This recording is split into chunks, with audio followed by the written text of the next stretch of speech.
وبركاته أصحاب تقاليقها سودة وهذا هالقاعد كده ونسان وانقالوا ودني janaalkay hada ku cusub taad subscribe isaar hadii awal ay la joogtana aad ayaa kuugu mahad celinayaa maanta waxaan rabaa inaan la wadaago sheekadii ahayd saddexdii maanlaawe marka waxaan la wadaagi doonto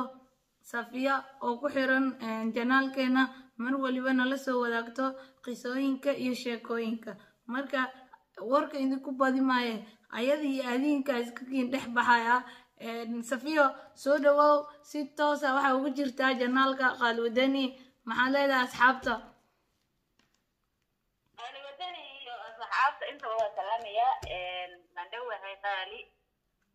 marka koobaad assalaamu calaykum wa calaykum salaam ma sha Allah soo dhawow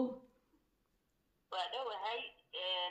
dadka horta hore amba sheekada waa wax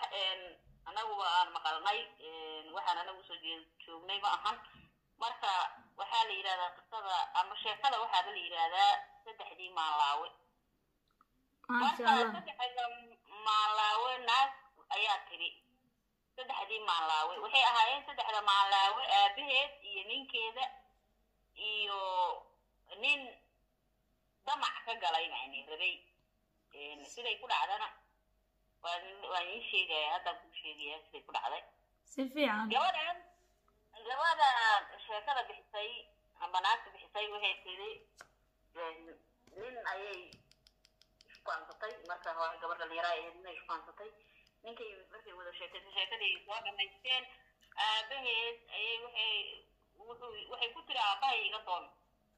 si fiican aabaheed ayuu ka doonay odayga markuu u tagay ayuu odaygu wuxuu ku yiri waxaan gabadhayda rabaa gabadhaan rabaa markuu yiri wuxuu ku yiri waxaan rabaa 100 geela ama 100 halaad oo geela rabaa 100 halaad oo geela aan gabadhayda ku rabaa bismillah inta laga keenaa intaasoo 100 halaad oo geela marka waa gabadhii hore 100 halaad laga bixi jiray kuwa hadda jira $100 lagu weersadaa miya kuwa hadda jooga $100 si fiican ku soco gabadhii ninkii 100 halaad ila naagtiina waa rabaa wuxuu qasab ku noqotay inuu 100 halaad bixiyo adigu qaraabadiisa iyo talkiisa iyo intuu haystayba asagu ninkii 100 halaad uu keena si fiican waqti la diira oo haray ma jiraan wuxuu haystay 100 halaad annahay uu keeninki oray bini soo watay gabadhiina ninkii waa lagu wareejiyay ninkii waxba uma harin waxba ma haysto bira hadii wax u baahdaan meel kale wax ka keeno ma laha cid gabadhiisa qaateen lacagtii dhan wixii dhan hali yaashii dhan odaygi marka wuxuu ku yiri maalmaha kamid ah muddo markii kasoo wareegtay cidii habeenkii maalintii dambe oo asagoo maane oo ku soo hoyday ama sida uu taqaanay asagoo safar oo soo maray cidii odaygi si fiican gabadhii aabaheeda yimid odaygi waa islaameen xaggay fiirisay odaygi waxay ku soo riyeysay ma haysto waxay neefay u qashamaysato xoolo ma haysato xaggay fiirisay way yaabtay nin marka waxaa jira deris amba dadka u dhadhow markii dadka baadiyaha degan yihiin meeshaas oo kale xagga oo kale degan oo ayay waxay samaysay u tagtay waxay u tiri ninkaas waa nin marka ay taqaano ugaarta dabta ama ugaarta dhigta sida sagaarada sida goronyada sida hawsha adiga waxaasuu dabtaa uu dhigtaa si fiican ninkii markay u tagtay ayay waxay ku tiri nin yahow waxaan kaa rabaa martiya ii joogta caawo dee xilka iga furo waxaad samaysaa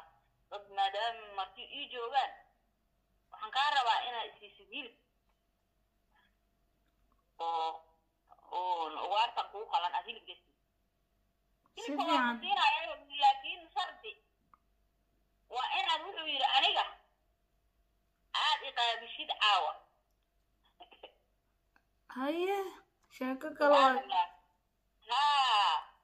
marka wuxuu ku yiri waxay tiri waayahay waa soo laabanayna horta martidan balkaan hilibka xoolihii aan u qalin xoolo wixii hilibkii aan siin lahayd martida markaan sooriyeeyay tabacdi aniga adiga noo ahaatay sidii hilibkii uga soo qaaday hilibkii u karisay odagii iyo ninkeedii iyo wixii waa cuneen asagiina waa yimid meeshii kuwii markay wuxuudii cuneen ninkiina ilaa waa nin raba inuu wixii sii magtay waa yimid isagana si fiican adoo kale uga soo fadhiistay say tiri kaalay saddex marka waxay ku tiri saddexdiina maalaabo oo bal idhagaystay tahay صح aabbahay waa maalaabo ninka qabaana waa maalaabo ninkaan meeshaan soo fadhiyana waa maalaabo kale maxay ku yihiin maalayaal marka sheekada waxay uga socotaa dadkay uga socotaa aabbahay horta waxay tiri gabaruu dhalay oo waxay tiri oo waxba haysan oo wax allaale wixii ninkii haystay wax allaale wuxuu ninkii haystay uu ka watay uu ka qaatay uu xoolaa ahay isagaa ka qaatay صح oo waxay tiri waxay haysato laakiin oo beerkeeda beer u helin ayuu kusoo hoyday wuxuu kaloo ka rabaa si fiican horta maalaabo dhahay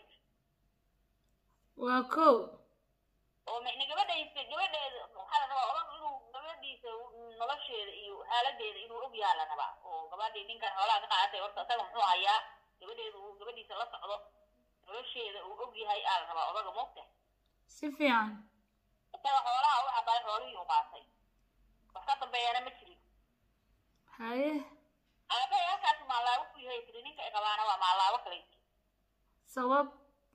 isaguna wuxuu maalaabo ku yahay wax allaale wuxuu haystay uu naagtiisay waxna ma reeban waxaa la rabay xoolaha inuu inta kala baro uu qaarka ku dhaqi lahaa in reebto ayada ilaa iyaduba nolol ay rabtaahe qaarka kalena uu naagta siisto wax allaale wuxuu haysto uu naagtiisay asna waa maalaabo kale si fiican ninkaan meesha soo fadhiyaana waa maalaabo kale boqol halaad naag laga bixiyey oo wuxuu rabaa yiri neef sagaar neefe micni boqol halaad naag laga bixiyey oo waxay tiri inuu sagaar hilib sagaaro okay hilibkeed inuu ku naagaystay tiri asna waa maalaabo kale naagta boqol halaad laga bixiyey tiri saddex kala daran waa wallaahi qiso yaab sheeko yaab le badaneed wallaahi ما شاء الله وما حسنت هذه كل سلامينا مرول ما شاء الله مرول بقصوين كان لو ذا كتير مشيكوين والله عاد ما أهن أيوة سلام يا خيري واد ما حسنت أنت حسين وقتها شيكة دي سفينة سوجين نيس هدي متقنا شيكة كلا أما قصة هسيت وانا لسه حرير كرتا أن آدي هذا كم هذا علنين إذن كم هذا علنا السلام عليكم ورحمة الله تعالى وبركاته.